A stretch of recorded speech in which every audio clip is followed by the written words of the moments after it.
Avec Christine Lagarde, l'Europe s'est dotée d'une candidate solide pour décrocher la direction du FMI. Cette Française, née en 1956, avocate spécialisée dans le droit du travail et de la concurrence et ayant dirigé un cabinet international à Chicago, convainc par sa culture anglo-saxonne, assortie d'une touche d'interventionnisme à la française. Il faut qu'on soit aussi rigoureux, aussi exigeant qu'en matière de produits dérivés financiers.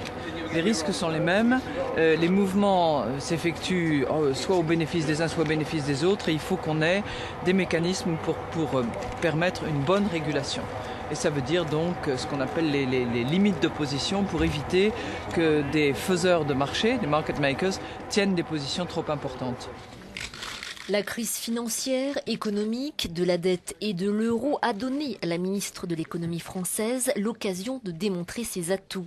Devenue une star parmi ses pairs, elle a obtenu le soutien de José Manuel Barroso, le président de la Commission européenne. Face à la crise grecque, elle a prôné la solidarité européenne en exigeant des réformes douloureuses à Athènes. Elle est devenue l'une des principales opposantes à la restructuration de la dette grecque, une position partagée par Angela Merkel. La chancelière allemande lui a donné son précieux soutien pour le FMI. J'ai toujours dit, sans que ce soit une confirmation de sa candidature, que la ministre française des Finances est une personnalité excellente et chevronnée. Aujourd'hui, je ne peux pas en dire plus. Étrangère au monde politique, Christine Lagarde devient la première femme à accéder au ministère de l'économie en 2007 sous la présidence de Nicolas Sarkozy.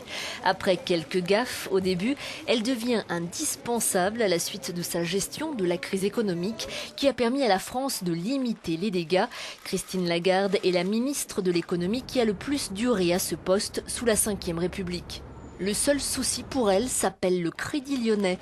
Pour solder le contentieux entre les liquidateurs de la banque et l'homme d'affaires Bernard Tapie, la ministre avait approuvé en 2007 le recours à un tribunal arbitral privé, coût pour l'État français 385 millions d'euros.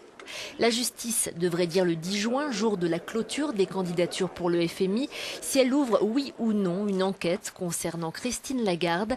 Si l'affaire est classée, la route vers Washington sera dégagée pour cette femme habituée à briller dans un milieu toujours dominé par les hommes.